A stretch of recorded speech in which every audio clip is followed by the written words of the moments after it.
Hi, everyone. I'd like to welcome you to our discussion today of the English translation of a Marathi text, which was first published in 1990, entitled Dr. Ambedkaranच्या Sahawasa, My Life with Dr. Ambedkar. With us today for this discussion is Nadeem Khan, a well-known Marathi translator who retired as director of the Institute for Mass Communication in Amravati. Vijay Surwade, who's a renowned archivist and a scholar of Dr. Ambedkar's thought. Professors Sunaina Arya, philosopher based at JNU. Dr. Aakash Singh Rathore, who is at the Institute for Advanced Study in Shimla, amongst other institutions. And my co-conspirator, Dr. Scott Stroud from UT Austin, who helped to co-organize this event and wrote a foreword to the translation we will be discussing today. I'm Anupama Rao. I'm the director of the Institute for Comparative Literature and Society and the convener of the Ambedkar Initiative. This is, I believe, the first public discussion of this book, and it functions as a public launch, and we are terribly pleased and proud to host this conversation today. The memoir that we're discussing reminds us that other than Osmania University, no Indian institution had honored Ambedkar late in his life with an honorary degree. However, he was awarded an honorary doctorate in law at his alma mater, Columbia University, in 1952. This is indeed a legacy we cherish. Now, Sharda Kabir, Savita Ambedkar, Babasaheb, married Ambedkar on 15th of April, 1948. He was 56, she was 38. She lived in the rented bungalow that she and Ambedkar had occupied together, 26 Alipur Road, after Ambedkar passed away in 1956 and until 1967, and lived in various places in Delhi before she came to Bombay, just before her own death in 2003. Sharda Kabir, or Savita Ambedkar, was B.R. Ambedkar's doctor first before becoming his wife. Indeed, the one led to the other. Their first meeting occurred in 1947 at the home of a common friend, and they continued to meet later as Ambedkar began to visit Bombay to see one Dr. Malvankar for his chronic ailments such as diabetes, high blood pressure, neuritis, and rheumatism. Sharda Kabir was a junior doctor there.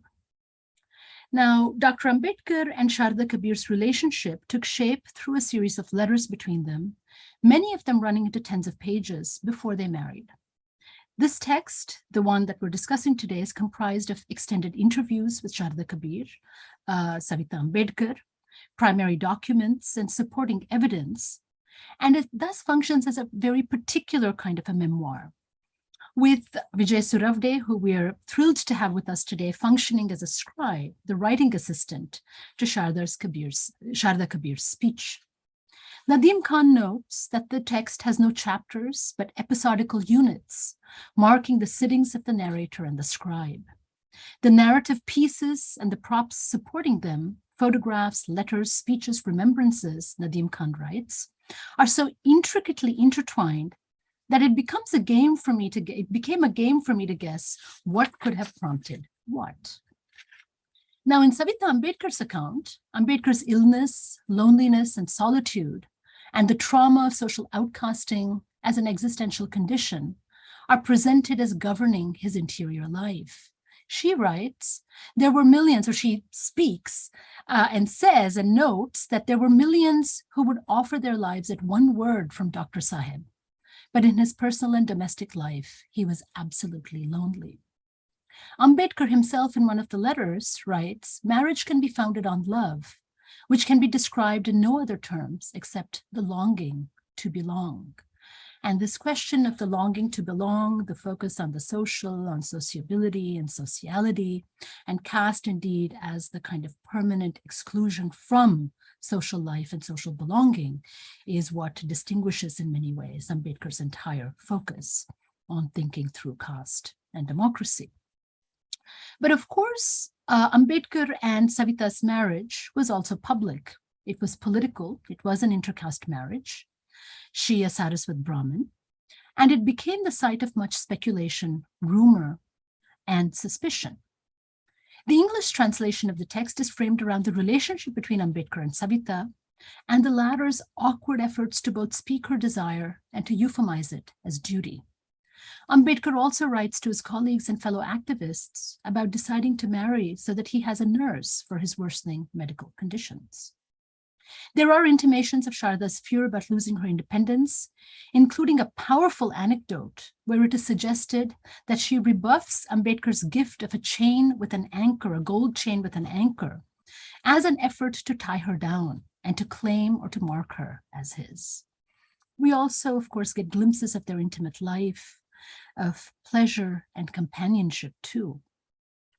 But the memoir, which uses and it is based on the epistolary form as a mode of revelation, hides and conceals, I suggest, as much as it reveals. We do witness Savita Ambedkar's keen intellect, her role as interlocutor, and indeed as a Buddhist co-traveler, whose own knowledge and interest in Buddhism shaped his in a profoundly symbiotic manner. Scott Stroud notes, as this book reveals, Savita was thinking through Buddhism with her husband right as he was actively speaking for Dalit conversion to Buddhism. Savita, as recounted in this book, played a key part in Bhimrao's deliberate shift from political action to religious advocacy as political action. Nadeem Khan's introduction begins by asking, how could such an intimate source in his life, on Ambedkar's life, have remained inaccessible to non-Marathi readers in India and abroad across 3 decades of its existence? But this is, of course, the case for Kermode's multi-volume Marathi biography of B.R. Ambedkar and many texts in Marathi and other Indian languages. The main English biography we do possess, though this is set to change soon and radically so, including with Aakash Rathore's publication of Volume 1 of Ambedkar's biography, which is anticipated in April of 2023. But the main English biography we possess to date is penned by Dhananjay Keer, who focused on a series of Western Indian great men, Tilak, Savarkar, Phule, Shahu, Ambedkar, and Gandhi. And Keir's own focus on bringing Ambedkar into this pantheon is itself both questionable and, I would say, politically interested in many ways. We also have Nanak Chand Rattu, Ambedkar's secretary's reminiscences and remembrances of B.R. Ambedkar, little-known facets of Ambedkar, and the last few years of Dr. Ambedkar, not to mention biographical works by Eleanor Zelliot, Gail Omvet, by Kadam, and others. Now, though he maintained good relations with Savita, Rattu was responsible for spreading the rumor of Ambedkar's poisoning to Ambedkar's biographers, with Keir and Kermode, according to Vijay Surwade, having written to Ambedkar's biographers, including Keir and Kermode, with that claim. Now, Surwade claims that he showed Savita the documents that Rattu had shared with those biographers.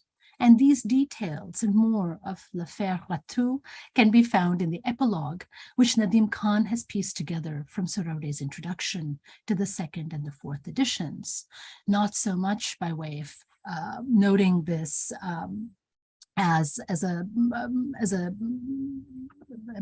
noting this really as a way to actually understand Savita Ambedkar's incredibly complicated relationship to Ambedkar's life and legacy.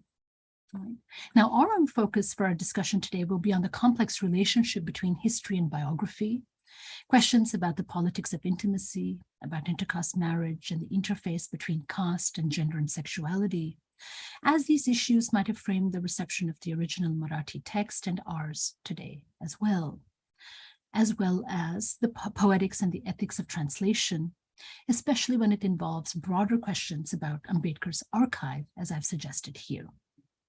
We're going to start with opening comments by Scott Stroud, followed by a set of engagements with Nadeem Khan and Vijay Surwade for about 20 minutes, followed by critical comments by Sunaina and Aakash for about 10 to 12 minutes each.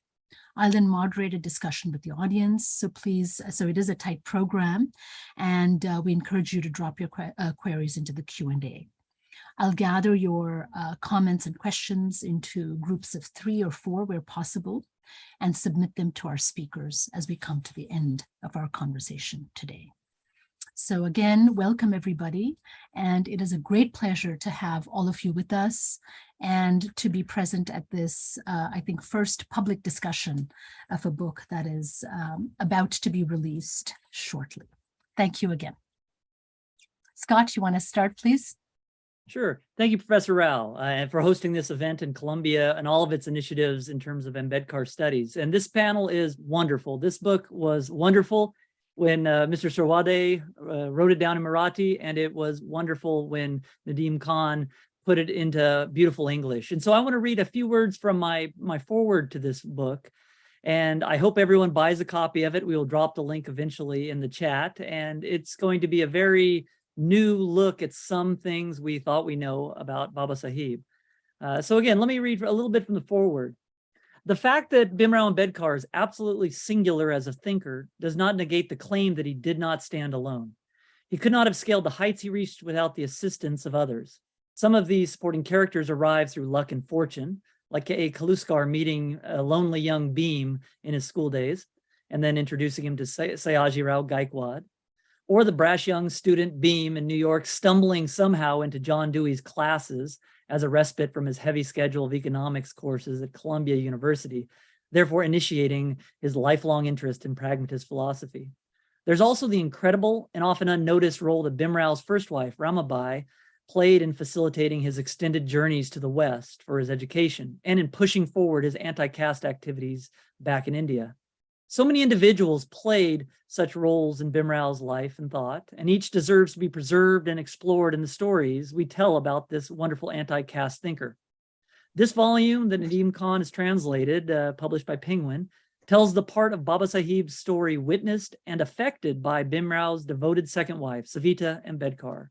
Mai Sahib, as Babasaheb's companion was often known, is one of the most important observers of Ambedkar's final years, the period that saw him complete his turn towards Buddhism and his reconstruction of the Buddha's legacy and Dhamma. This was also the period of increasingly frail health for Bhimrao, but it was also a time where his activities and speeches proselytizing for Buddhism as a social gospel reached their most feverish pitch. Savita's part in this grand tale of Bhimrao's life emerges from her story, a role that history has often denied her while Bhimrao himself waged his wars against caste and injustice. Of course, Savita was not without an agency or initiative of her own, as the present volume and this panel will hopefully display. As one reads through these recollections, one sees how active and assertive she was in her dealings with Bhimrao, a not easy person to get along with, as well as in shielding Bhimrao from many of the individuals who wanted something from the great Babasaheb. She was in many ways his protector and guardian. She fought and thought alongside of him. But the traditions of the time kept her from taking a larger role in public affairs, and the habits of our times often leave her stories and contributions unnoticed. As this book reveals in great detail, Savita was thinking through Buddhism with her husband right as he was actively speaking for Dalit conversion to Buddhism. I had my own personal realization of this point in India, standing next to Mr. Vijay Surwade, who's on this panel, on one of my first journeys to India in pursuit of Ambedkar's archives. As Mr. Surwade and myself thumbed through some dusty journals, notebooks really, from the 1950s, we often talked. Or more aptly, I often listened rapidly to Mr. Surwade's tales about Babasaheb's life. While looking at the handwritten notes about Buddhism in one slowly disintegrating journal, I pondered aloud what Ambedkar, Bhimrao I meant, was working through. I noted the writing style, the cursive was off a bit, as it lacked Bhimrao's artful extensions of one letter's final stroke into the next letter. Perhaps Bhimrao was rushed, I ruminated. Surwade quickly set me straight, telling me that these notebooks on Buddhism and psychology were written by Savita, not Bhimrao Ambedkar. Then it struck me in a real living sense. As original as Bhimrao Ambedkar was, others were also thinking along with him or alongside of him. Savita, the other Dr. Ambedkar, was a medical professional who was also intensely interested in Buddhism. As Dr. Bhimrao Ambedkar was deepening his vision of Buddhism, Dr. Savita Ambedkar was reading and thinking about what Buddhism could mean for society and for the removal of injustice. There was a synergy between the two individuals, committed to Buddhism and each other's development as they both were, that most observers often overlook. This volume goes a great distance to reconciling that or recovering that. Savita's observations and judgments of her time with Bhimrao in this book showcase her intellectual development, as well as her part in Bhimrao's intellectual development. She is thereby revealed as an important part of the concluding chapters to Ambedkar's story from the late 40s to his death in 1956. She was with him when they converted in a public ceremony in Nagpur in 1956. She was also there with him as he toured through Nepal a few weeks before his death. She arranged earlier tours to other international Buddhist conferences. She was never outside of his company on travels and his appearances inside and outside India. I'm excited to have the cover of my own book coming out, having Babasaheb giving a powerful lecture, but in the back, kind of blurring out of focus, is Savita sitting there. So she was always there, and oftentimes the photos show this. She oversaw his medical care, most likely extending Babasaheb's life and giving him the relief from pain that indirectly allowed us the privilege of contemplating the beautiful completed form of the Buddha and his Dhamma. Savita, as recounted in this book, also played an important part in Bhimrao's deliberate shift from political action to religious advocacy as political action. As this wonderful book details, Mai Sahib was also there for the more quotidian parts of Bhimrao's life, including his short-lived and failed attempt to learn how to drive a car under her tutelage. Bhimrao largely directed his own life's journey, but in more ways than one, Savita took charge of some of the driving. Those interested in the history, biography, and thought of Babasaheb are indebted to Savita Ambedkar for putting her experiences of this exciting time in Indian history to print. This book is sure to interest many individuals and scholars, all in different ways. Yet for some reason, this book and Savita Ambedkar herself has largely been left out of our stories of Ambedkar as it's pursued in scholarship in English. The present volume represents an invaluable constellation of details that demonstrate the importance of Savita to Bhimrao's final years, and that also reveals her own significance as a thinker and activist. Norms and social pressures prevalent in her day deprived us of works that Savita might have written in conversation with the texts and struggles we associate with Bhimrao's own efforts. Not much can be done about that sort of gender-based silencing.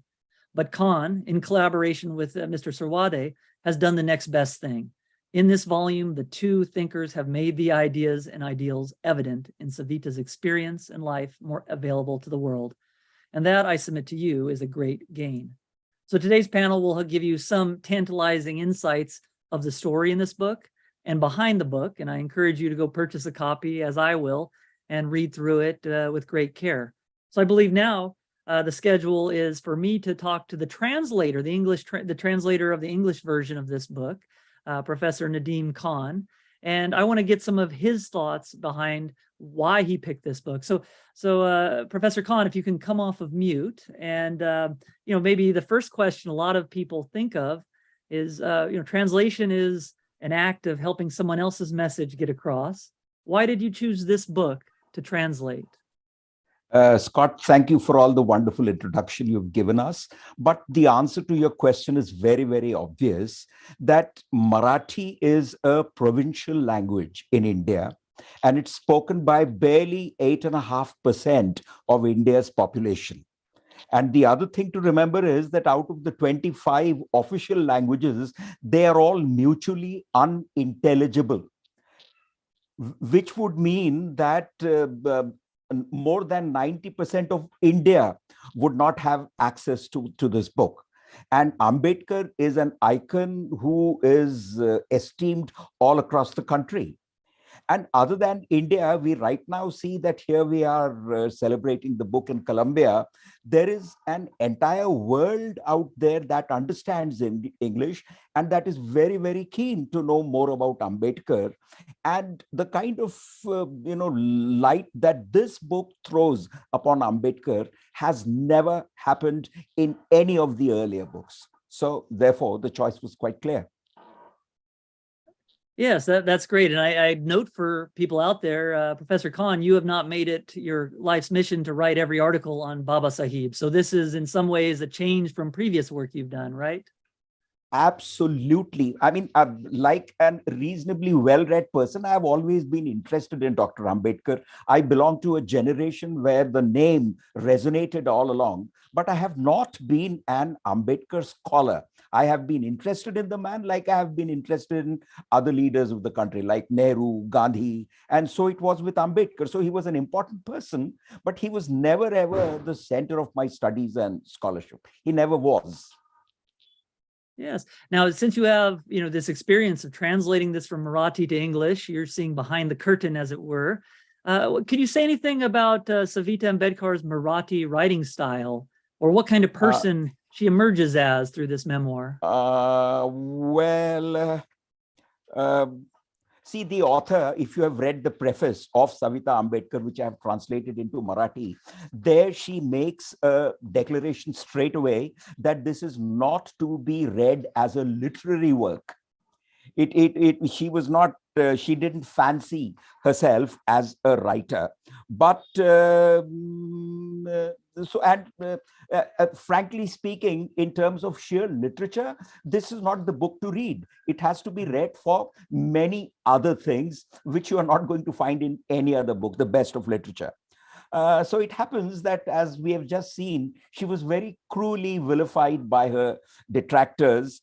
And she was also accused of having killed her husband. So this book is primarily written to defend herself against the accusations that have been hurled against her. And so I sympathize with her, but as a sensitive reader, I thought that at places she was a little shrill. She was being a little over emphatic. Perhaps if she had been a little more restrained, she would have made for better quality reading. This is one problem. The other problem is that there were repetitions galore.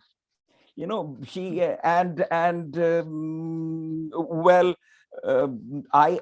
actually had to prune a whole lot of the stuff. I have cleaned out something like 14,000 words without having damaged even the tiniest bit of the message. So I wish, perhaps in any case, she has admitted that she was not a writer and she just got into the spirit and did it. And it was my business to sit and prune it out for her. And only if I had had her company with me, I'm sure it could have been, even literally in terms of literature, it would have been a good book to read. But as I said, this book is not to be read for its literary quality. It has to be read for the extremely intimate pictures that it gives of a very great man. And these pictures have never, ever occupied public space, which is why the book is very important.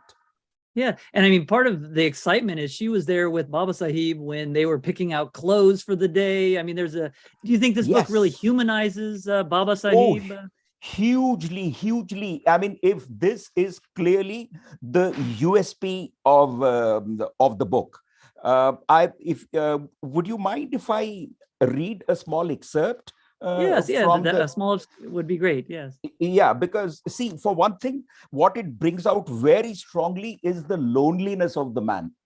How alone he was in spite of being an icon for millions. So here is what Dr. Ambedkar writes to his fiancée. I'm reading it out from a letter. He says, "I'm feeling very lonely. It's very funny for a man like me to say that I feel lonely. I have lived a lonely life at least for the past 15 years. I've had no companion, but I had learned to live a happy life," he says. I don't know if he really meant it. A happy life without there being anyone to bestow personal affection on me. Why then do I suddenly begin to feel lonely now? A question that he asks his fiancée. The answer is that there is Sharu. This is how he addressed her.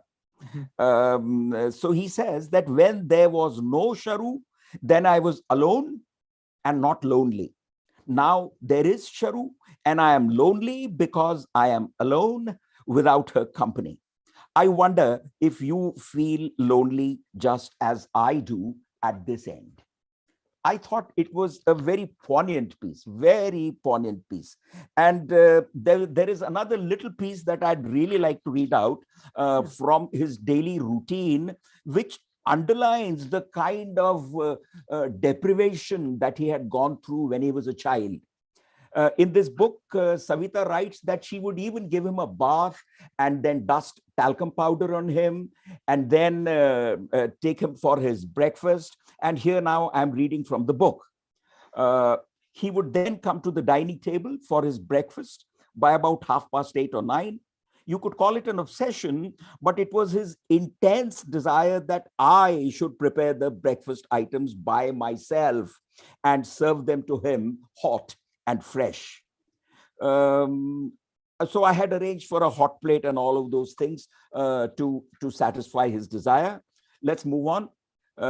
She says, when our breakfast was over, he would get ready for office. Now just pay attention to this. He wanted me to help him get dressed. The trousers he would slip on himself, but I was required to help him put his shirt on. He would lift his arms up and I would slip the shirt on him and button it up for him. I had to help him put on the jacket. And then he would stand up before the dressing table like an innocent child. And once he had his clothes on, he would begin walking out. And then his car would be waiting for him in the porch. Once Sahib began to move towards the car, I was expected to accompany him, open the door for him, and shut it once he was seated inside. He would then wave goodbye, and I was required to stand on the stairs and keep waving to him till the car had driven out of the gate. He too would keep his eyes on me right till the time the car turned out of sight. This activity had settled into a routine and it would happen automatically. Yeah, that's stuff you don't get from reading Babasaheb's speeches or his books. Where would you? How would you? He's more than just, he's lonely, but he's also Absolutely. in company with someone deeply, yes. Yes, and a desperation. See, all that he had missed out in childhood. This is where he thought he had to recoup for all that he had lost. Yes. Before we turn it over to Dr. Rao, and you'll obviously get a chat more at question and answers, there's a ton of facts in this book, a ton of stories, anecdotes, details. What's one, we don't want to give them all away, but what's one very important one you think that would tantalize people to read this whole narrative? What's one incident or detail that you came across that really surprised you?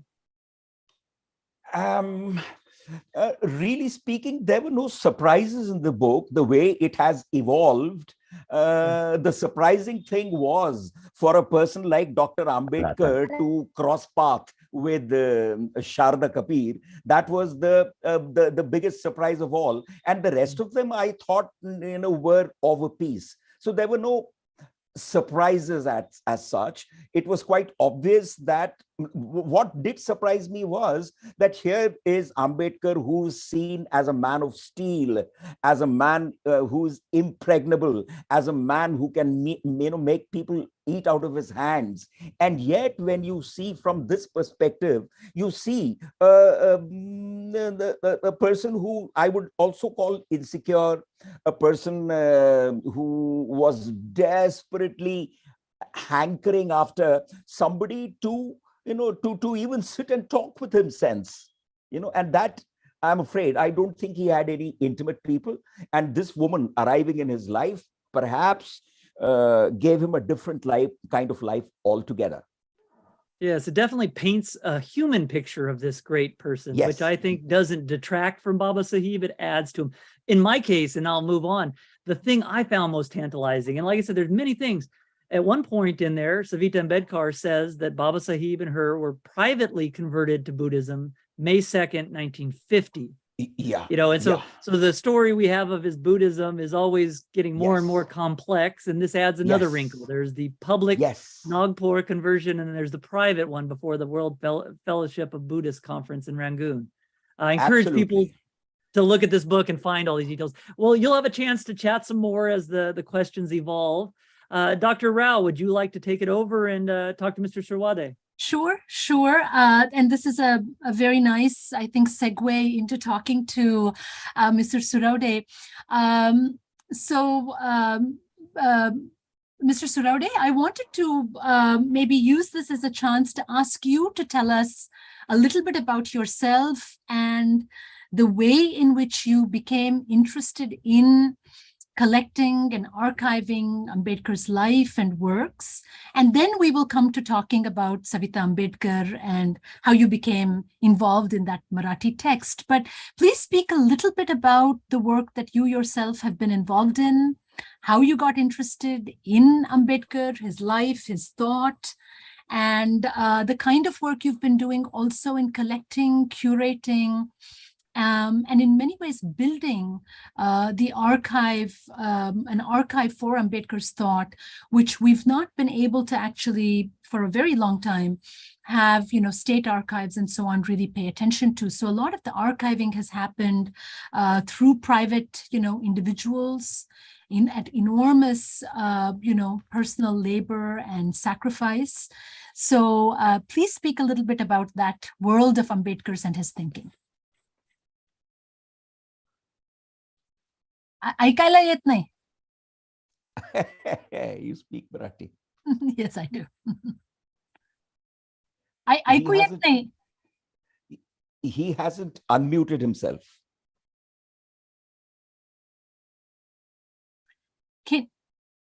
Can you unmute yourself, please?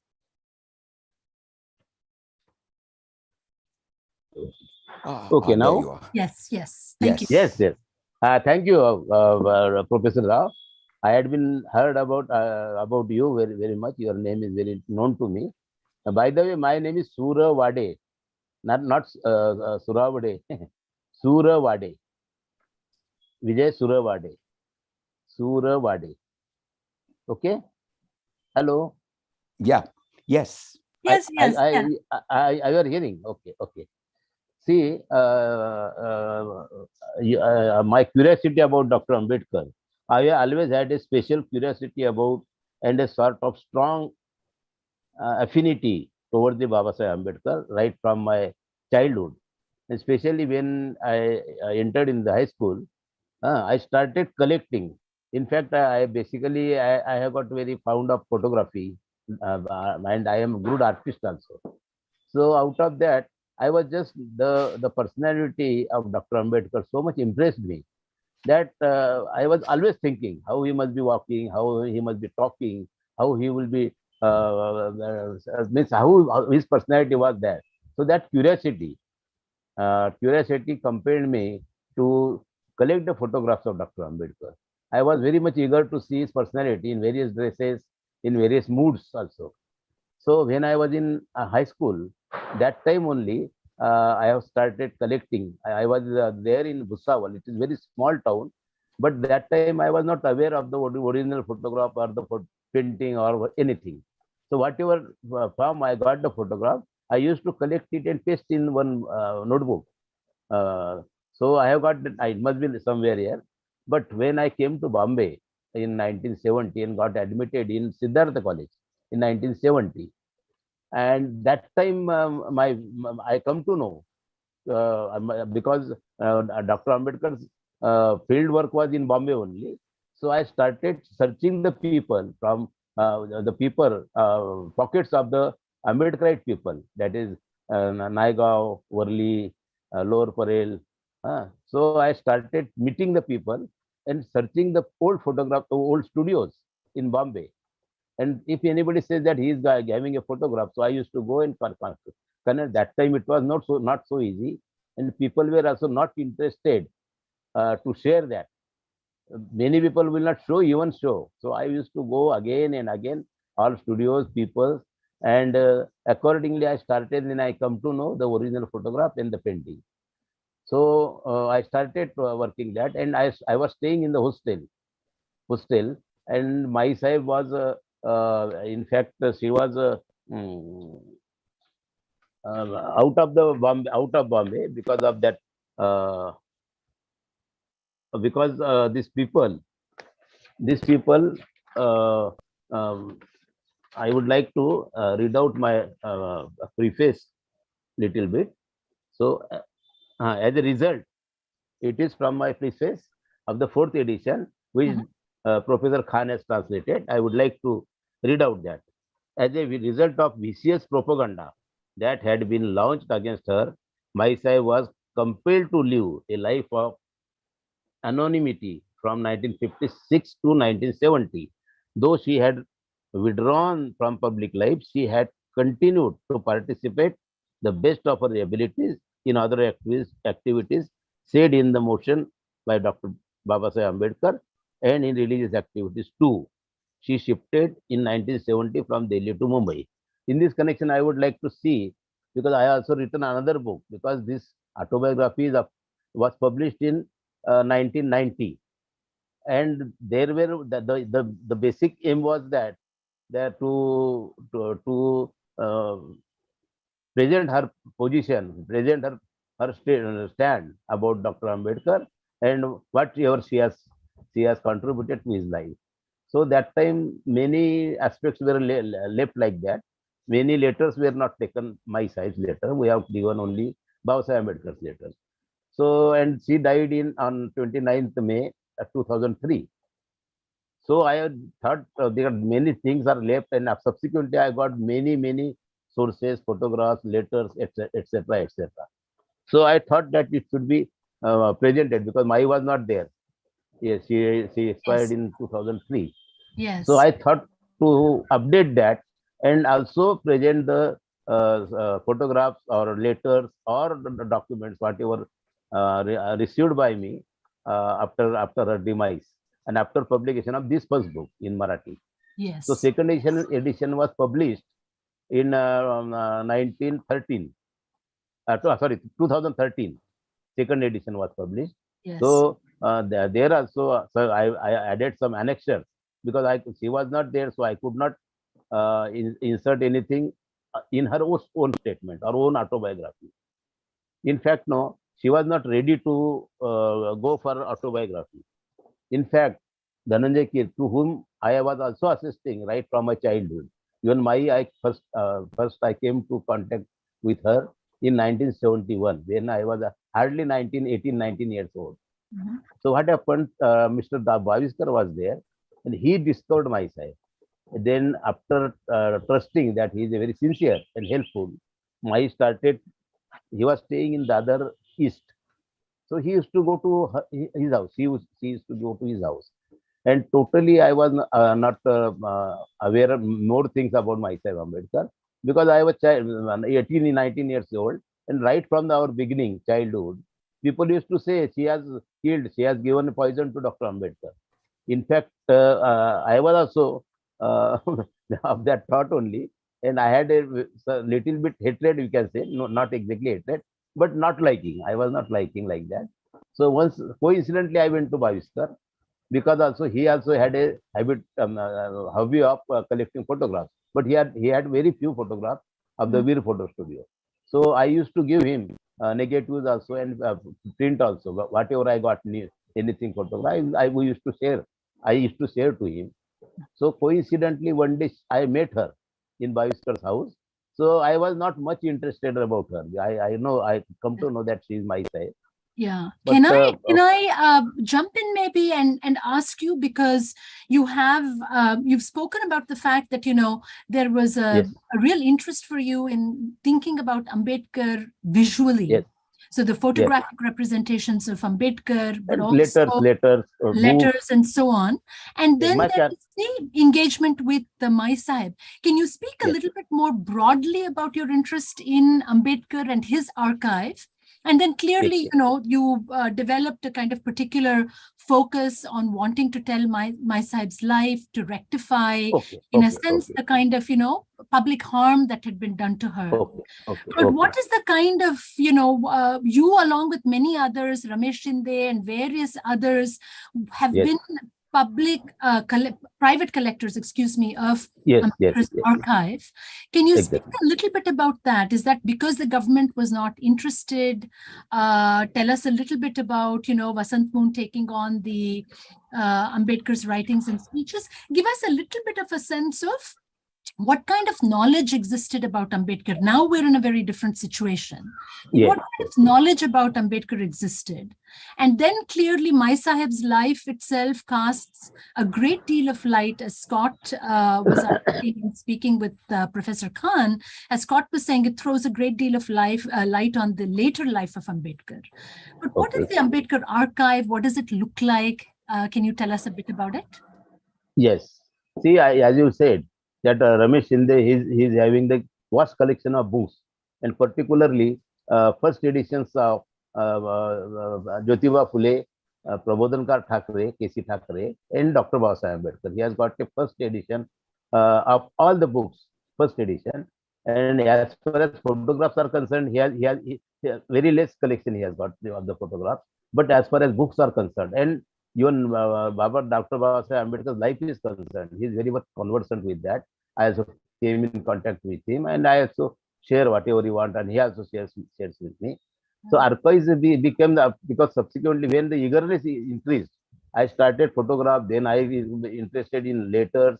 Then I interested in references.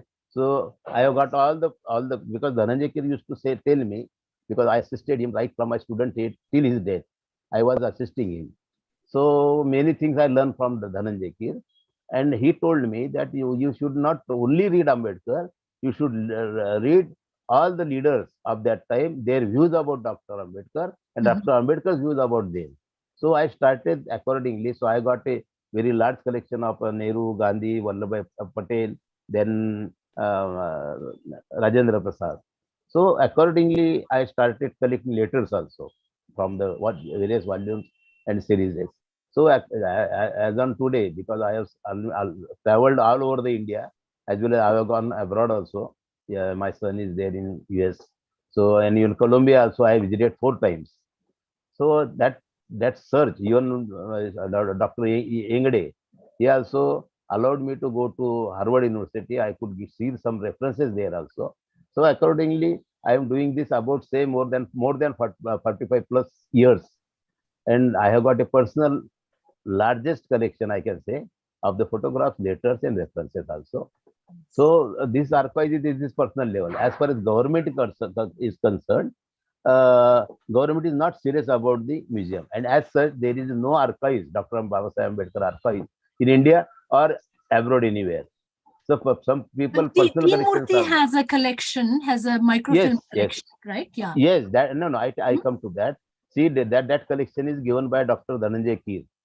He had a 132 letters, original letters. Majority of them were of Siutarkar.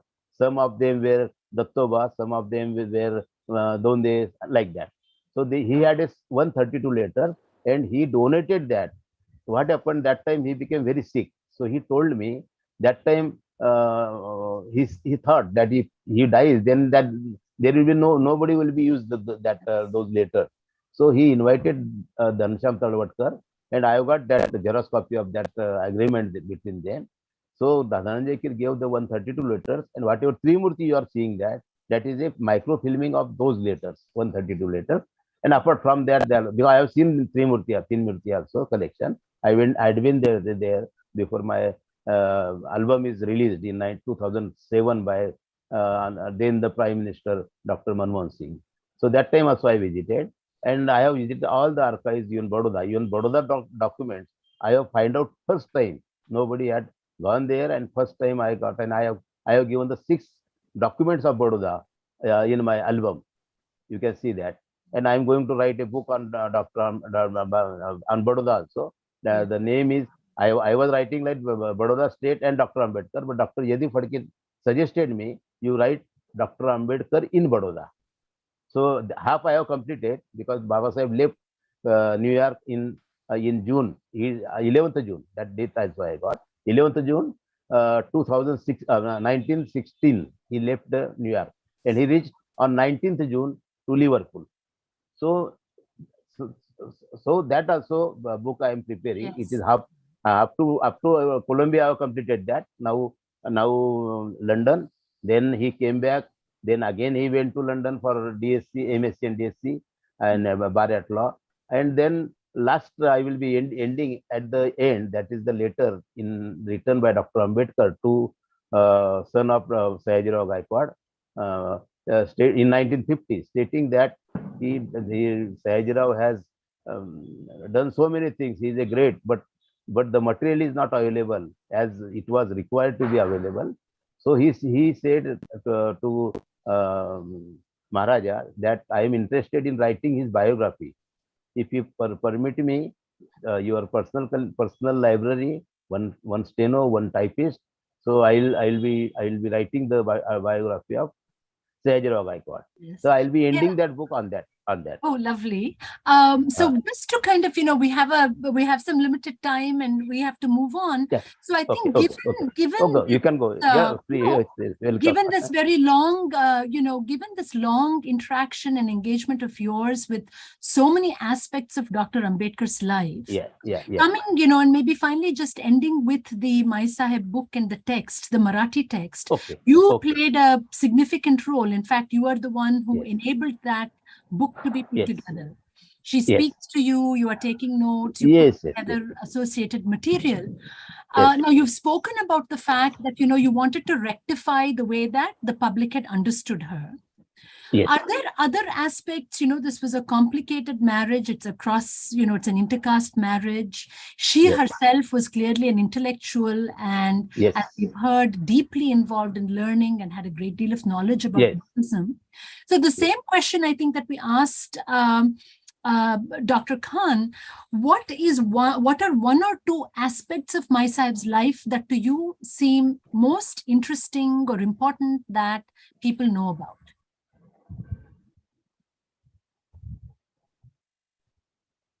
So what should we, is there anything that you want us to know about her life that is really important or that you want us to take away with us? Mr. Surwade? Yes, madam. I was asking you, is there anything about Mai Sahib's life that you think we should take away with us? One or two small either anecdotes or issues that you think people who would read the book should know about, or why you think she is such an important figure? Yes, because she was a shadow of Dr. Ambedkar, and she was right from before that. She came in contact, introduced by Dr. Rao. He was Ville Parle staying. He was a friend of Dr. Ambedkar, and coincidentally, because the Dr. Rao's daughter and myself was co-student in the Grant Medical College in MBBS, so she incidentally went to see her friend, and coincidentally, Dr. Ambedkar came there to Dr. Rao, and Dr. Rao introduced her. This is in 1947 in the beginning. So the Rao advised Dr. Ambedkar to go take a treatment from Dr. Malvankar, who was a reputed consultant that time. He was MD, and his wife was also suffering from the diabetes. So he said, for this you can go to Malvankar, and there was a relief for his wife. So he advised. Accordingly, the Babasaheb Ambedkar went there to the Malvankar's consultancy, and Mai Sahib was a junior doctor there practicing. So they came in contact with constantly while he was going for checking or anything for treatment. So accordingly, the relationship developed like that, and they became a friends. But what happened? You can see the letter of Dr. Babasaheb Ambedkar. He has said the two reputed doctors of Delhi, they have given only two options: early death or second marriage. In fact, the other his colleagues, they were insisting that he should keep somebody to take care, but he refused because he said it will call a rumors about the relationship for keeping the nurse. So second, what the option was there, early death or second marriage. So he has written to all his colleagues, the Bhaurao Gaikwad, Varade, then Chitre, then Diji Jadhav, stating that he has resolved that he will not remarry after the death of Ramabai. But he said, I have to resolve, I think over for that. And he says, instead of keeping the nurse, I would like to have a legal wife. And I would, accordingly, he only proposed that letter is 25th 25th January 1948. And coincidentally, Shankaranand Shastri brought that letter personally because he came by plane on 25th and 26th of December. Mai also has written that. 26th of December, he handed over that letter. And I got the letter, that letter. There, Babasaheb only has proposed her. Yes. That is the first incident. And because he required three things. First thing, she should be doctor, because those days insulin given is very difficult. Only nurse or doctor can give the insulin. Second thing, she should be good in cooking, so that the diet for the diabetes patient she should know. Third thing, his age, she should set his age should be match with his age, like that. So he thought this, all these three combinations in my side, and accordingly he proposed her, and she was confused. He was, because it was a very great decision. But her brother Vasant Kabir was there. He forced her that you go for that. And her 2-3 sisters, they had an intercaste marriage, so that family was very advanced family. So Vasant Kabir used to tell her, tease her, if you say no to Dr. Ambedkar, his followers will kill you. Jokingly, he was telling like that.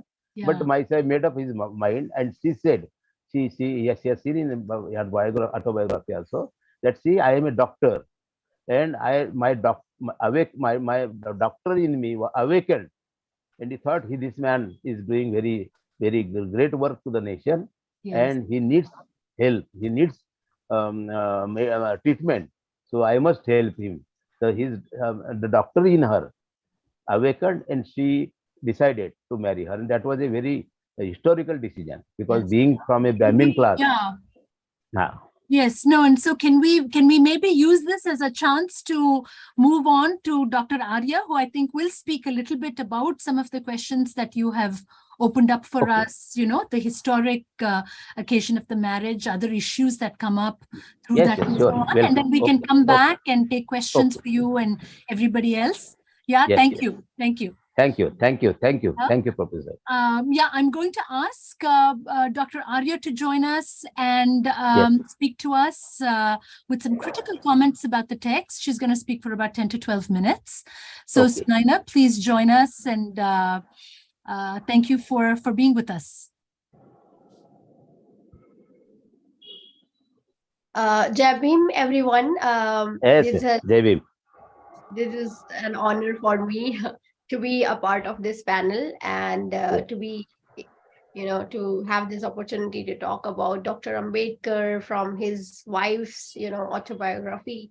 And I'm really thankful to all of you to have been really working on this, Vijay sir and Nadeem Khan sir. Thanks a lot for this work, and thanks Professor Rao and Scott. Everybody. So what I want to talk about is, as already mentioned by Professor Rao, that, we get to learn Dr. Ambedkar's life, like personal life, a lot of personal life events, which we do not get in Dhananjay Keer's biography and Kharmode's 12 volumes on Ambedkar's life. And Dr. Ambedkar is a person whose public life, whose, professional and public life is very much known to the people. Whoever know Dr. Ambedkar, they know how he had been living and, everything about him. But then how he was as a person, as Professor Scott said, that, this Mai Saheb's autobiography sort of, in a way, humanifies the idea of Dr. Ambedkar.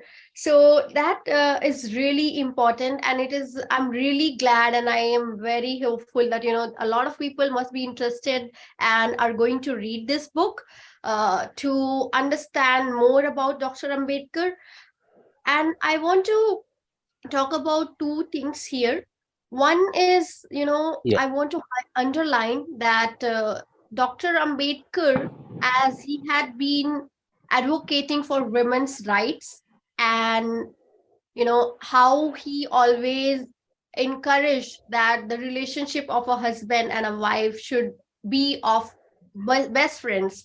So that is Yeah. something we could see, that how he used to admire her, and always regard her as a partner, Yeah. with equal dignity and equal respect, Yeah. which Yes.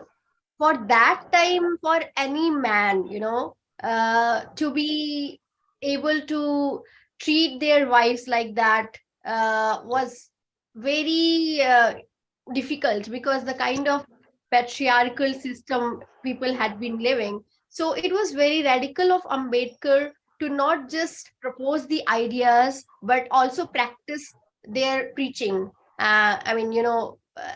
Ambedkar was not only making foundations of Hindu Code Bill, and prescribing rights, property rights, and all kind of rights for women, but at the same Yes. time he was also practicing that in his life.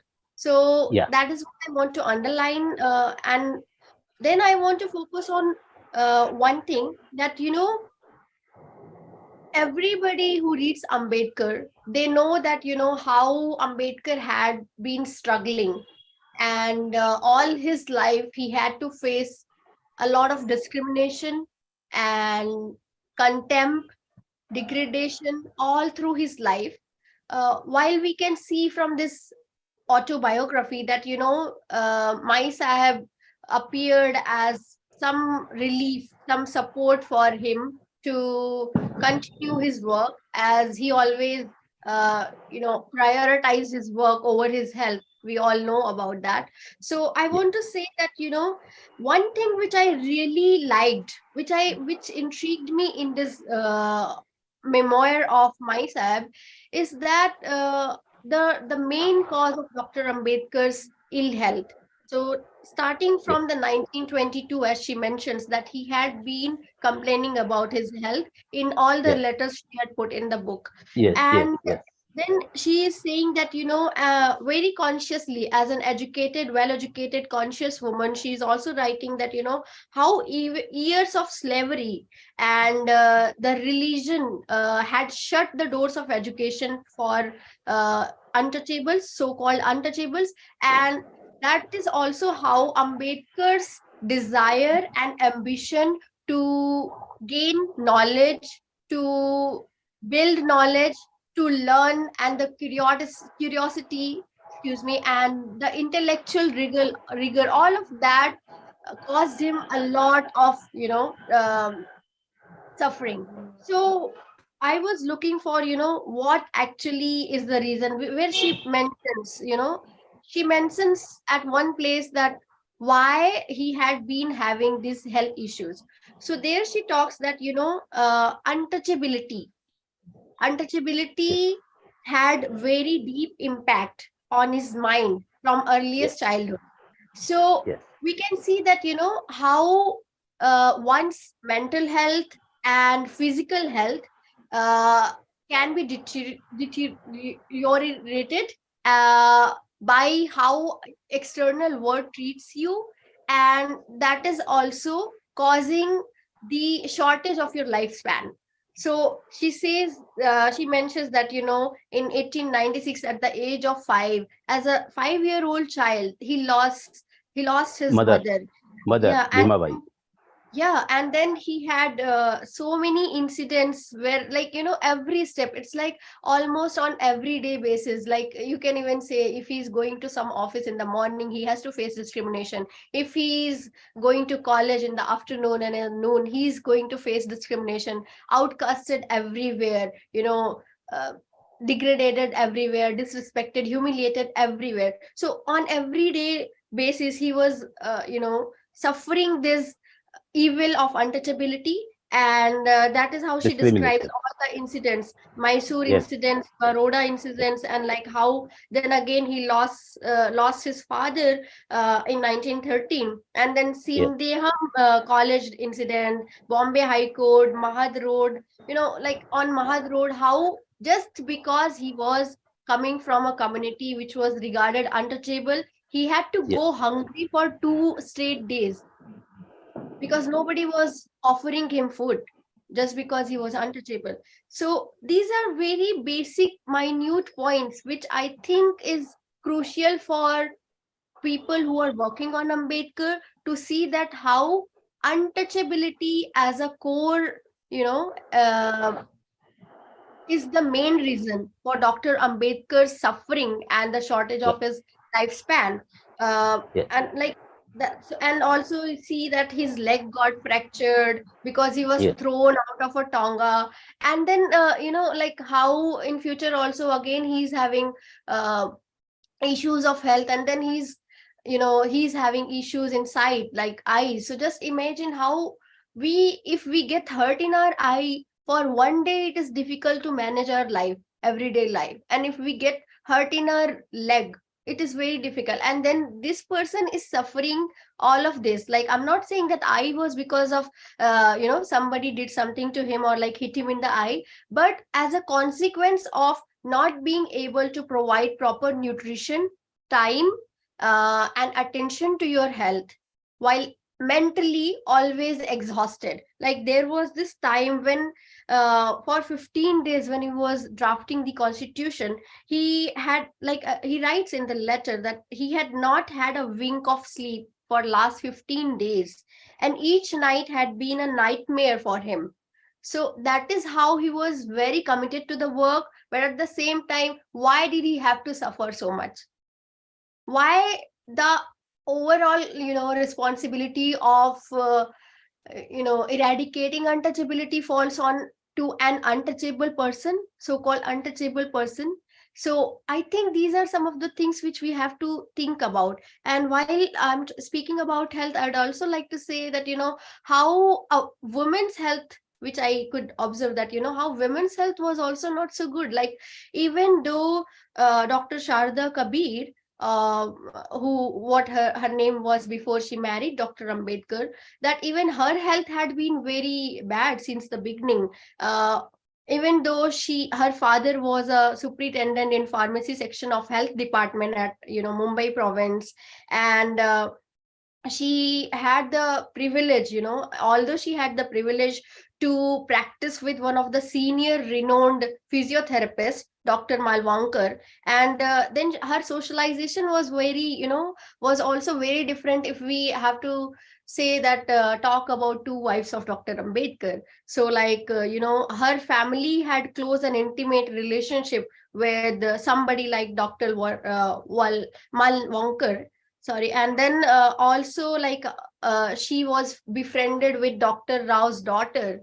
So and then also she gets appointment of letter of appointment as chief medical officer in a big hospital in Gujarat, right? And then again, when she also mentions that how being able to live a life of a class 1 person, she had bungalow, car, domestic help, driver, all those comforts, even without without marrying to somebody who's a law minister. So she in herself had struggled, and with the health issues. Although on other terms, we could see that if we have to compare with Ramai, who did not have education, here Sharda Kabir's education was like a priority in her family, even in that times, early 19. She had been repeatedly mentioning that how her education, and whether she has to become a doctor or she has to get into which college, MBBS or MD. Like, this becomes a topic of discussion in the family. And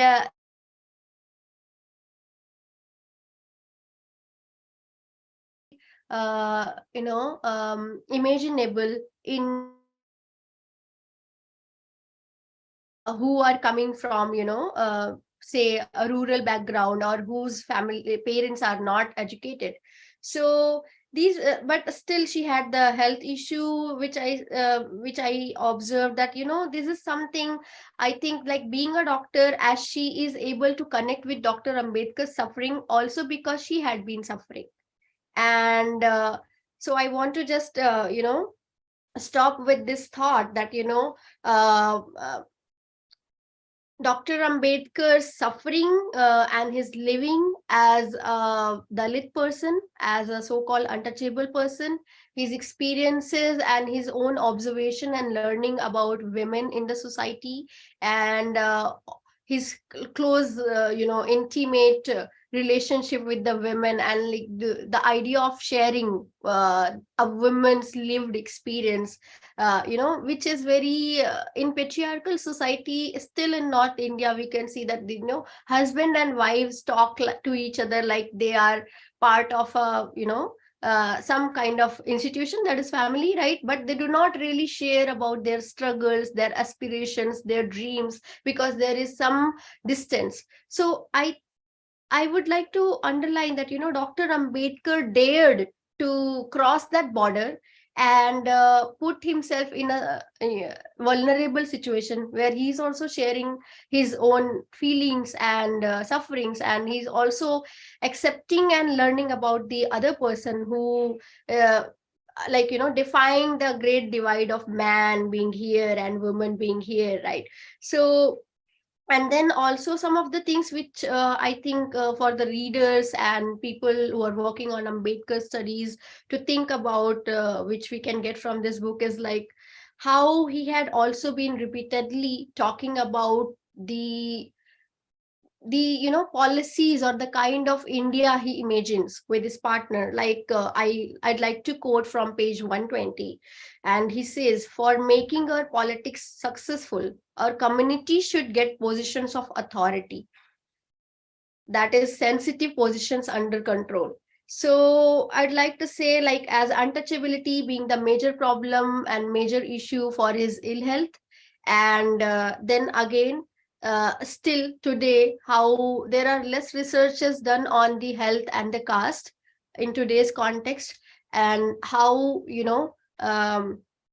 the situation of Dalits and situation of Dalit women, if we have to think that uh, Ramai, like Ramabai Ambedkar, and in today's rural India, Dalit women situation is still more or less very similar.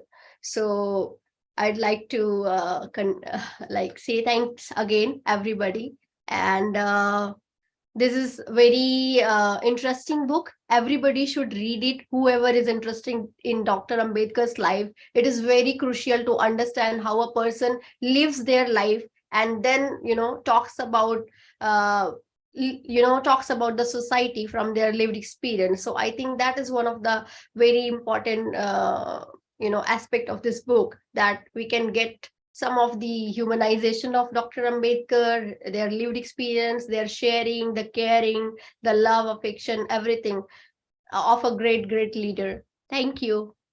Thanks, Sunaina. And I think, very importantly, the question of kind of suffering as the arc of creating the kind of intimacy that both desired, I think is very important, and broader questions around, health and the body, and the kind of physical as it relates to the personal and the intimate. So thanks very much. And I'll use this as a chance to invite Aakash Singh Rathore to offer us his comments, and building on perhaps, or taking us in slightly different directions from your thoughts on the significance of this text as well. Thank you, Aakash. Thank you very much, Anupama, and thanks to your team there as well, Sarah, and I don't know if there are others, for hosting this, and Scott for the invite.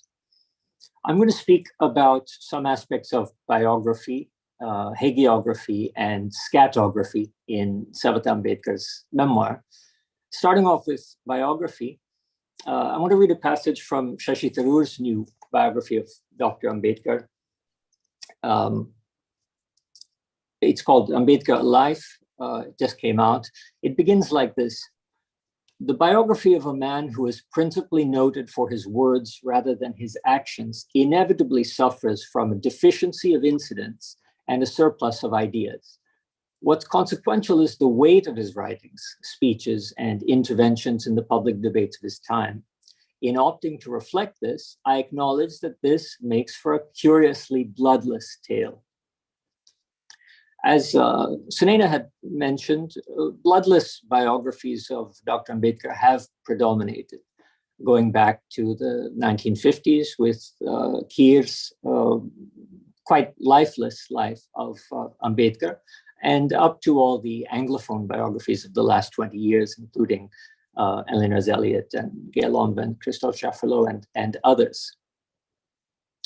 Vernacular biographies have been quite different.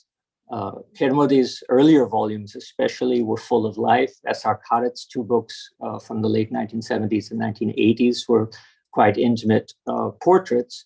But as many of you know, these have suffered quite a bit from their hagiographic elements, often making them, especially for a biographer, say, difficult to take seriously. I'll give just one sample from early Kermodi. This is volume 2. Ambedkar's fingers were just like a baby's, beautiful and endearing. But when he overworked, they became like wilted flowers. He took great care over his hair, often running his hands through it as he sat chatting, looking coquettish. Other times, he wouldn't take any care of his hair at all. It was long and curly and would dance freely in the wind. Even with his hair loose like that, Ambedkar's face looked so charming. Now, there's a bit of hagiography in Savita Ambedkar's memoir. For example, from page 18 of Nadeem's translation, quote, "Whoever saw him for the first time would immediately understand why foreigners referred to him as a German prince. His awesome personality combined with his enormous scholarship left an indelible impression upon the observer," end quote. Well, sure, the second line about indelible impression can easily be corroborated by a great number of other sources. His personality and scholarship did always seem to make quite an impression. But the first line about foreigners in the plural, referring to him as a German prince, I think we can just cite one foreigner's assessment, that of his thesis supervisor in London, who incidentally was quite fond of him. He wrote, describing Dr. Ambedkar, quote, "In appearance, he is a fat Indian," end quote.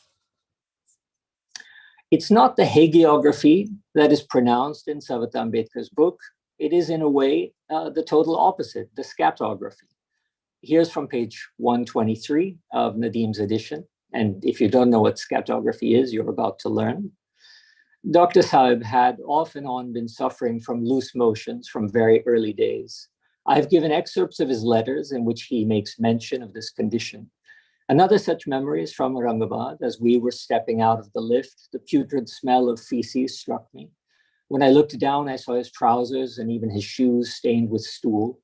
I took him back to the room and helped him change his clothes. I quickly washed off the muck from his underclothes and trousers. When I first read this, I immediately thought of the German philosopher Hegel, who had once remarked that there are no heroes for valets or nurses. And of course, Savita Ambedkar spent 9 years nursing Ambedkar as his physician. As a physician, this kind of scatological description is ordinary shop talk. There's nothing to be embarrassed about, nothing to be shocked at. But as his physician, she was professionally bound by confidentiality about her patient. Why did she violate this confidentiality? Was it because of full transparency in her memoir? No. She had withheld their private correspondence for publication, saying, quote, "It is altogether personal and therefore also confidential." She also, as has been mentioned before, declined to publish her own letters to Dr. Ambedkar, but instead just published his to her. And she makes the justification that since Dr. Ambedkar used to write line item replies to letters, one can easily infer the contents of her letters from the contents of his letters. But as you'll see in an example I'll provide soon, that's a rather feeble justification. Well, the reason why she persistently violated her patient's confidentiality was that this memoir was not an unmotivated record of her companionship with Babasaheb, to evoke the Marathi title. Her memoir is a classic apologia, public self-defense of one's actions. Dr. Nadeem Khan had hinted at this already. That is, by showing that Ambedkar was chronically ill long before she came along, she proves that she did not murder him. Now, it's unfortunate that someone has to be put in such a position. As discussed by Nadeem ji already, B.C. Kamble, Sonlal Shastri, Shankaranand Shastri, Nanak Chandratu, and others within Ambedkar's circle, and in fact, thousands outside of Ambedkar's circle, had accused her of this heinous crime. In rebuttal, Savita Ambedkar adduces letters from the 1920s onwards, as Sunaina had mentioned, as evidence of his frequent illnesses, and recounts very, very graphically, as we have heard, every episode she or others witnessed about his illness. So much so that her autobiography frequently morphs into a kind of morbid memoir of maladies. That's a Gothic disease diary. But it is actually rather difficult to see any other option for her, any other choice. All the infighting and backbiting within the community had led to far worse than that. Now, we've all mentioned the conspiracy, but no one has given any details. So I'll give the first one that I heard. I've heard now 4, I think. This was the first one I had heard. I think it's a popular account that Savita Ambedkar had conspired with Dr. Malvankar, Ambedkar's lead physician, to overdose Ambedkar in order to prevent his conversion from Hinduism. They had the means, the motive, and the opportunity. Classic that you need for any crime. The means, insulin, the motive, they're both Brahmins, and the opportunity that he needed frequent injections. Why else, this conspiracy runs, would Sharda Kabir, a Brahmin, enter into a pratiloma, an intercaste marriage, other than to ensure that Ambedkar remained within the Hindu fold? Now, there's not enough time to get into issues surrounding intercaste marriage, either the evolution of Dr. Ambedkar's views on it, or what I think are quite interesting, Savita Ambedkar's own discussions about it in her book. But there's one last thing that I want to get into, going back to biography where we started. In a previous book of mine on the preamble to the Constitution, I went day by day through drafting committee meetings in a forensic effort to uncover unknown details about Ambedkar's contribution to the Constitution. In that process, dates like 6 February 1948, the day that the draft preamble first saw the light of day, and that entire week up to the 15th February began to take on quite a new significance in legal and constitutional history. What was completely absent, completely missing from my account, however, was what Ambedkar was doing on those very days, at the end of the days, work complete back at home. We can hear it from him in a long late night letter that he wrote to his fiancée, included in Savita Ambedkar's memoir. Quote, "The last 2 letters of yours, of Sharda Kabir's, have dashed upon me in quick succession. One is dated the 5th and the next the 6th of February. I've been extremely busy in the drafting of the new constitution. I've promised the president of the Constituent Assembly to hand over to him the final draft on 15th February. That is 3 days from today."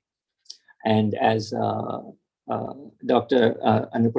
Anupama Rao had mentioned in her introductory remarks, Ambedkar then goes on to explain why he had sent her a chain and a pendant. Quote, "It stands for deep love and attachment. I felt I could not select a better symbol and token of my feelings for you. I have been wondering what made you say in your letter that the idea behind it was to tie it to your neck and treat you like a dog. I must say that it hurt me very much." So obviously we cannot precisely infer the content of her letters from his letters, but it doesn't matter now since the letters have been published elsewhere. But the point is, yes, this was the argument that they were having at night on the day, the very day that Ambedkar had newly introduced the terms dignity and fraternity into the Constitution of India, and thus also into India's national discourse. Through scenes like this, Savita Ambedkar's book offers such a unique opportunity to layer the personal over the political, to layer the public over the private, and create a portrait that actually has depth in 3 dimensions. Despite its faults, and I think we would have to add some errors of historical accuracy to those, so we haven't gone into it, the book can be of such enormous utility for any biographer especially, who would like to pump some blood into their writings, into their work. Because despite what Shashi Tharoor had indicated at the launch of his biography, bloodless biographies of Babasaheb are certainly not an inevitability. Okay, thank you very much. Thanks very much, Aakash.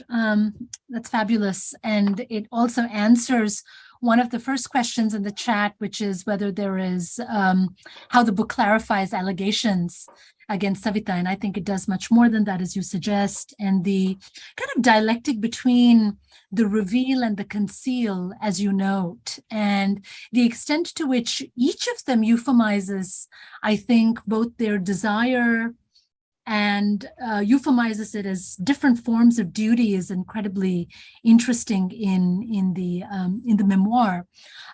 If you don't mind, and because we're running out of time, I'll pose, there are a couple of questions for Nadeem Khan. And then I think there is one for Mr. Surwade. And I will allow all of you to then jump in and respond or react to the conversation that we've had. But the questions for Nadeem Khan, could I please invite Professor Khan to elaborate more on the poetics and politics of translation and what its specific implications for anti-caste thought are? How does this book translate or intensify modes of anti-caste reckoning, witnessing, and thinking? Oh my God. Yeah.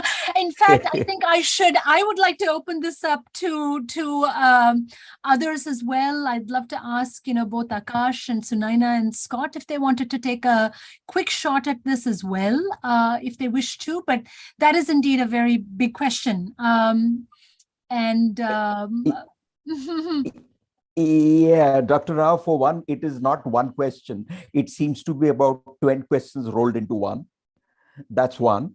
And the other is, I don't see how this person considers me as a translator, qualified to talk about deep philosophical matters. I have not been a teacher of philosophy at all. But after all that, the politics of translation, I mean, look, this book was first published in Marathi in 1990, okay? 32 years ago. And it still remained confined to just about 8.5% of India's population. Why did that happen? It was such an important book. I mean, we can all see, those of us who've read it, that it adds an entire new dimension to Dr. Ambedkar's personality. And well, if there was politics in causing the delay, I don't know. It does become a subject of study by itself. Thank you. Aakash, Sunaina, Scott, do any of you want to take a shot at this?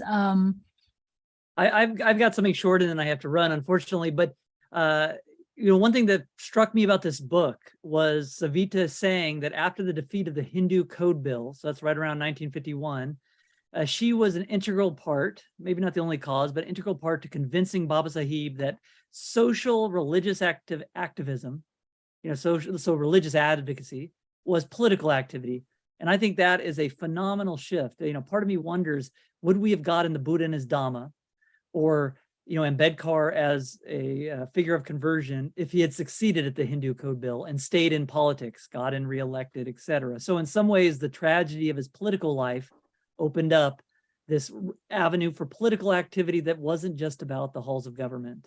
And as a Deweyan, I like the idea that democracy goes all the way down. I think Ambedkar also liked this as well. And it took her, I think, to kind of push him towards more of that advocacy for Buddhism. Thanks. Sunaina, Aakash, if either of you wanted to jump in. And thanks, Scott. I know you have to run. And so we won't, when you disappear, we'll all know why. Thanks again for organizing this and helping to bring everybody together again. Aakash, you want to jump in? Or Sunaina? No, I'll defer to Nadeem's response on that. Uh-huh. Yeah, I mean, I think, this is it really opens up, I think, the question of reading as much as it does what the memoir itself offers by way of new material. And I think there are many ways, I think, Aakash, as you've suggested, as Nadeem has suggested as well, and Sunaina, all of you have suggested that there are different aspects of this memoir that really open up quite profound questions back to the query about anti-caste thought. So the question about sort of, existential suffering, the question of, the kind of mark that it leaves, to, I think, Sunaina's point, right? That what it creates is a kind of shared modality of, if I can put it this way, a kind of social deformation, but as well a kind of arc of empathy that allows both of them to find each other across the really radical distinctions of caste and gendering and so on and so forth, in which both Ambedkar and Babasaheb find themselves. And then I think, as Aakash was also suggesting, how do we actually layer or work laterally and kind of work across not just scale, but different kinds of narratives when we're thinking about the political Ambedkar and the kind of intimate Ambedkar and the ways in which these are related. It's not clear to me myself that, knowing these things about Ambedkar helps me in addressing him as a kind of democratic thinker or a radical insurgent thinker of other kinds of concepts and categories. I don't know. I want to hold that question open. One imagines that somehow knowing more allows us to do better and to think and argue and conceptualize better. That may not always be the case, but it certainly opens up other arcs through which one can begin to think about a kind of social totality, if you will, sort of thinking across the existential to the social to the political to indeed the kind of intellectual and the conceptual, which I think forms the arc of Ambedkar's life. And this comes back to something that Scott began with, that, this is the singularity of Ambedkar's life and thought is not, does not mean that he kind of goes it alone, right? And what we find here are a set of enablements that come upon him or come to him late in his life, I think, as Nadeem Khan was also saying. Nadeem, you wanted to jump in? I thought I saw a hand or you're poised for speech, please. No. Yeah, I mean, my contention here is that while all this issue of caste discriminations and all of these things have been around all the time, and they have been more or less the central motive of Ambedkar's life, even without this book. So it isn't as if this book is adding new layers to all that we know about Ambedkar. This book, in my opinion, is looking at the inner person, the private person, the person who has not yet come to public life. I mean, did you know that he was much bothered about the size of the borders of a sari? I mean, is that how, when I look at Ambedkar, do I think of him scratching his head, what sari should my wife wear? But this is the Ambedkar that we are talking about in this book, which is why this book is important. And deeply particular, in every way about the aesthetics and the fact, I think to Mr. Surwade's point, that the aesthetic actually becomes a very important aspect of Ambedkar's own living and thinking. He speaks about the question of the photograph and the kind of visual archive. There is a question, another deep question about the visual archive here too. But if I can move to two questions to Dr. Surwade, and then we can move forward maybe or end. One is a question that asks, how did Savita Ambedkar's biography allow you to depart from what you learned from Dhananjay Keer? So what was added by engaging with this? And I think that's a really fabulous question. Thank you, Panu. It is. One of the students in my class. So I'd like to call out Panu. Thank you for that. The other question, which I think is really very interesting as well, is does the availability of only a few visual archives of Babasaheb hinder the possibility of establishing the canon of Dalit aesthetics as formal theory. So we're kind of associating the availability of Ambedkar's own visuals or visuality with Dalit aesthetics. It seems an interesting question. Again, I don't know if anybody wants to take that on, but I think the Kir question and how Kir is related to Mai Sahib is a really interesting one, Mr. Surwade, if you wanted to take that on.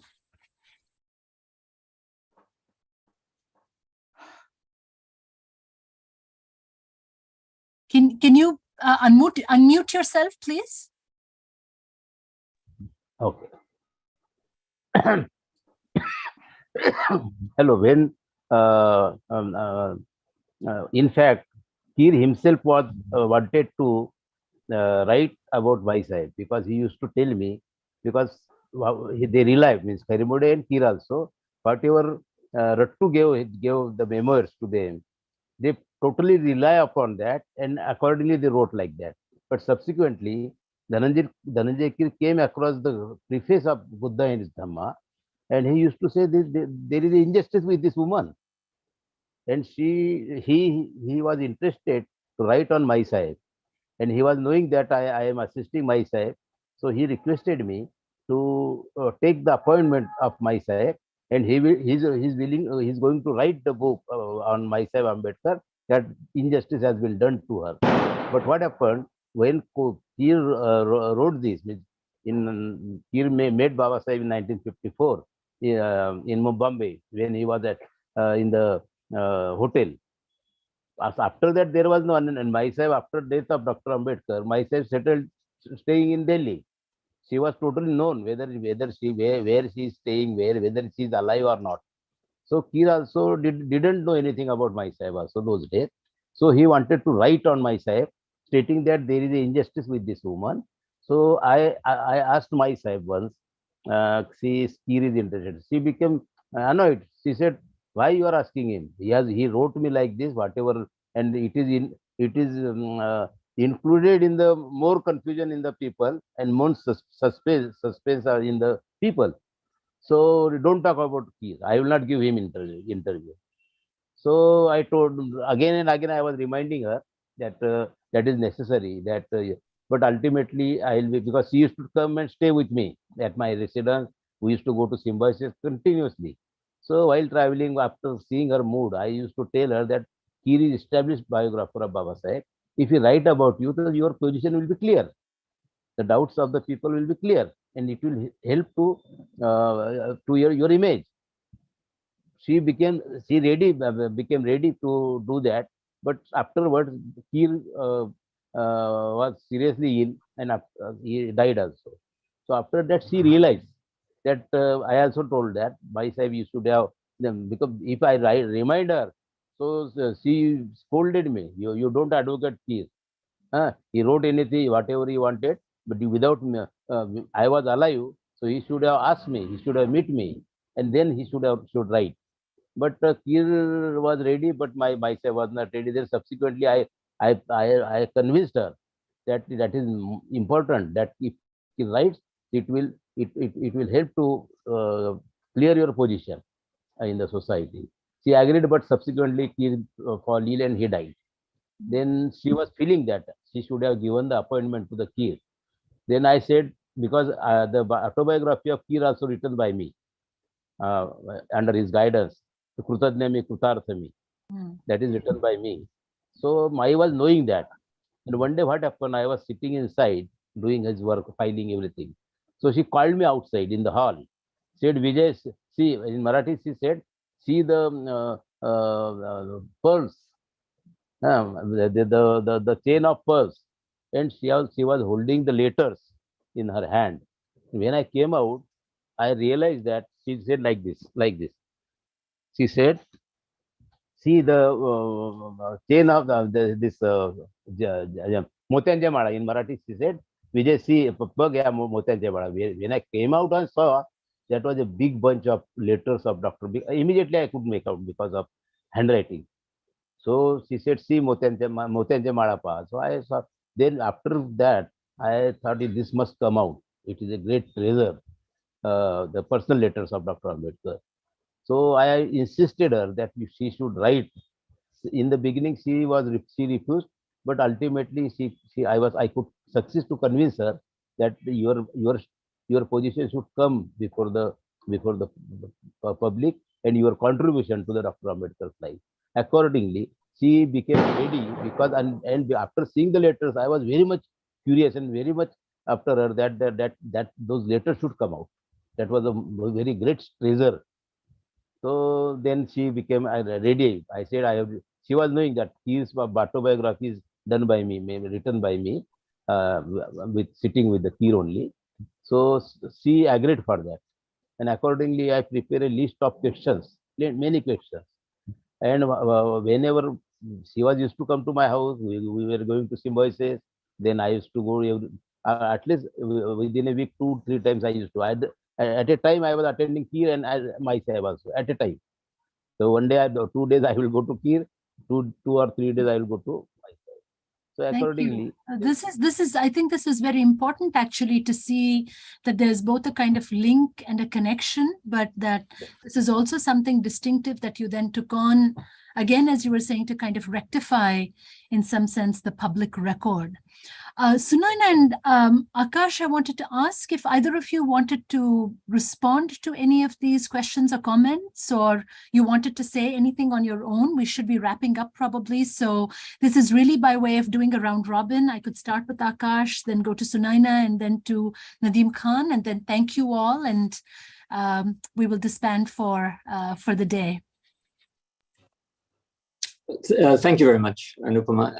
In terms of that last question on aesthetics, I'm sure the person who asked it is already familiar with Gary Tartakov's writings, but just in case she or he isn't, I wanted to raise that name because, in fact, the first time I read about Ambedkar's obsession with the sari border, I immediately thought of his equal obsession with the borders in the Buddha and his Dhamma, the decoration of the book layout and the details. And Tartakov, of course, writes on art and identity in relation to Ambedkar and Navayana Buddhism and so on. So that's a specific response. But more generally, I think I said more or less what I thought was really significant, which is that I believe that the appearance of this book in English is going to alter the nature of future biographies about Dr. Ambedkar. We've had 70 years of these sort of bloodless writings, and a lot of it is due to biographers being very poor in Marathi, such as myself. But a great deal of it is also due to an inability to recognize the way that the public and private Ambedkar are a unity. And that remains somewhat of a mystery even after Savita Ambedkar's book, but now it has become a conscious mystery to be solved. And I think that is going to be the task of forthcoming biographies. Okay. Including your own, coming soon to a bookstore near you in April 23, I think, Volume 1. Sunaina, please, any closing thoughts or comments that you'd like to make? Yeah, I'd like to say that, like there's a question about what lessons can today's generation learn from Dr. Ambedkar's wisdom. So I'd like to say that Dr. Ambedkar's journey had been, a personal as well as a consequence of, state of affairs around him. So we have to work both ways, like not only people suffering from the caste untouchability, the gender-based violence, the and number of identities like racism, right? Not because of these evils, but also because these evils, make you feel about yourself. So it is very difficult for somebody who had always been told that you're less than an animal for us, and that to quote Manusmriti, that killing a woman is a minor offense, upapattaka. So things like that, like what does it, how do we take that at a personal level? So like if the society is telling that yes, Dalit women are easily available, accessible, and they can be sexually exploited, then how Dalit women would take that on themselves? Do they also feel? And same about the women, right? Like if like I actually, this idea of being shadow of Ambedkar. So I had been thinking about this, that, isn't it also a patriarchal idea that we unconsciously, or, somehow are trying to portray that, she was somebody Woman like, behind the man, as it were, yeah, right? exactly. A Yeah. woman behind the man. So I think that kind of idea we need to discourage. And so not only Sharda Kabir's coming up and saying that, these are my contributions to indirectly to the Buddhist, religious conversion, that revolution, cultural revolution, and to the production of the great constitution, of one of the great constitutions of the world. Like she is claiming that, I have contributed, though indirectly, through Dr. Ambedkar, for sure. But at the same time, people, the society, as a collective, in the society, we also need to tell the people who are Latins, like, right, blacks and Indians and Native Americans, or that you matter, and your existence has value. And so that I think we can have a better future, which would be just, I mean, like recently I started working with Just Futures initiative in Nepal. That is an amazing work which is supported by Ford Foundation. There they are bringing, rural Dalit women. Like I have met some of the fellows, 16 fellows.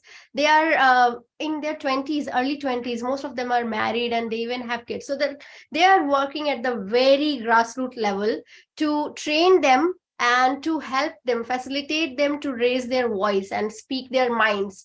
So these are, so as a collective group, like fellowships like that can support people on the ground. And also that also helps individually. So I have been like very here and there, but I want to submit that, it is not just one individual's responsibility, but as a society, it is our all of our responsibility. So I'd just like to say that. And thank you so much. This has been very great. And the book Thank is you. Thank you. And I think this idea of sort of complex forms and formations of political subjectivity, and you see that, I think, in this work, again, to the point of the kind of aesthetic cultivation that, you see in Ambedkar, or, Sharda Kabir's own resistance, right, where she keeps sort of saying, there's the expression of her desire. She can't quite say it. It's her duty. Then there are clearly these letters where, she is, wanting him to be near her, or to, get married quickly. And he keeps sort of saying, let's wait. And there's a whole discussion actually about the Hindu Code Bill and their having had a civil marriage, to the point of the intercaste, marriage and intimacy and so on, which is indeed the kind of third rail, I think, as Aakash was mentioning as well.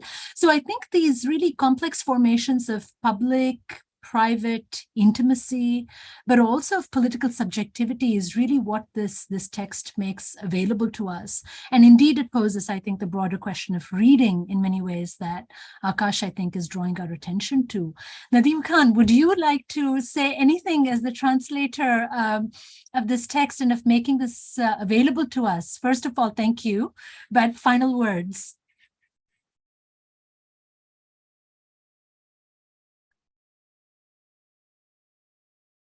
Yeah. Okay, so Akash has talked about Tharoor's biography, which just happens to have come a few weeks in advance. It is one kind of a biography, and I think that it most certainly adds dimensions to Ambedkar's political public persona. So if you want to know more about Ambedkar as a public person, you must read Tharoor, because although he's still talking about the old things, he gives them different perspectives. But in my opinion, the book that I have translated adds very little to Ambedkar as a public person. There isn't the tiniest bit of an additional information that she has gone and given that everybody else was not aware of. So while if you are and if you are a beginner in Ambedkar, it's going to work as a kind of primer for you. Okay, all of these things happened in Dr. Ambedkar's life, and I didn't know it because I hadn't read anything about him. But for people who have already read it, all of this is passé, commonplace. What is not passé is the private Ambedkar. And once you know the private Ambedkar, as Akash has said, you can begin to look about the public figure from now, this other understanding of what kind of a person he was when nobody except his wife was watching. Lovely, thank you. Mr. Surwade, you have the last word, because you were the first to put together the Marathi memoir. So, ek minute gya, 2 minute gya, but any final thoughts that you would like us to take away, and then we'll bring it to a close.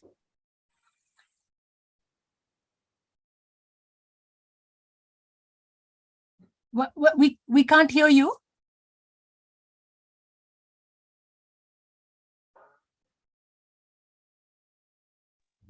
Okay. See, as Professor Khan has pointed out, that the English edition took more than 30 years to come out. So in fact, when Mai was alive, we tried to get it translated into English. One professor from Pune, she was there, Snehalata, her name was there. So she translated about 30 pages. And she said that if you like, we will go ahead. So Mai told me that you go through, but I myself was not satisfied with the translation. So then it became like that only, and then only the second edition came in 2013. Then my expired in 2003. So when I'm really grateful to Professor Khan, because he himself approached me, and he was surprised to know that such an important book is not for translation. I told him that we tried, but I myself was not satisfied. Mai told me, you go through, if you like it, then she will do. But I myself was not satisfied with that. So like that, it took 2022 to get in published in, and I am grateful to Pengmin also, Dr. Khan also, and thankful to all of you to be the part of this discussion, especially yourself. You have conducted so nicely. And what I said, one more point was there. She was, Dr. Ambedkar was very much for the equality of the woman and husband. You can see from one letter, he stated that he don't like that wife should call plural, and husband should call the wife as a singular. So he asked her if she can write him in a singular language. And there are letters where myself, I always say that is the only person she can call her singularly. So he was very much. Savita, he has given the name. I got the letter also. There is only one letter that he wrote, my dear Savita, or letter, my dearest Sharu. So here in the end of the letter, he says, how you like this name given by me? And he says, Savita is a great name. Savita means as shining as sun. And at the end of the letter is here. And usual thing, I love it. Yeah.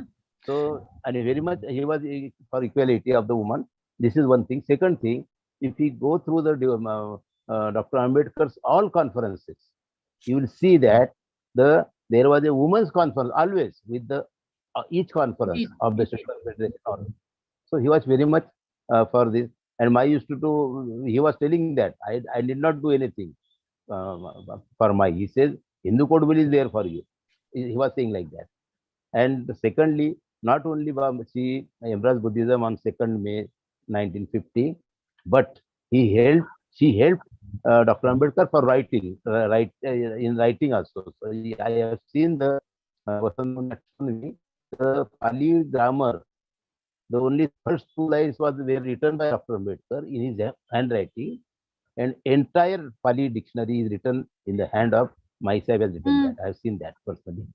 So she was not only taking care, but she was helping in all. That may be embracing Buddhism, international conferences of Buddhism, Buddhist conferences, wherever it is possible. She has contributed not only as a wife, as a doctor also, as a colleague also, and as a supporter also, and co-writer also.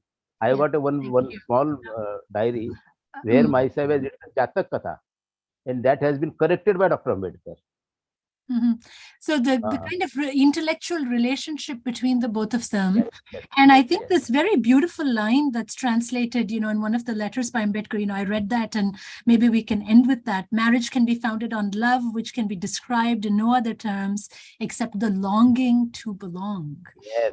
And I think that longing is indeed something that comes across in this text in so many ways, right, for both of them. And I really do want to thank both of you, Mr. Surwade and Nadeem Khan, because this is really an act of love. And in making this text available to us and in taking the initiative. And thank you, Aakash, Sunaina, and Scott. And we are thrilled to have hosted this event.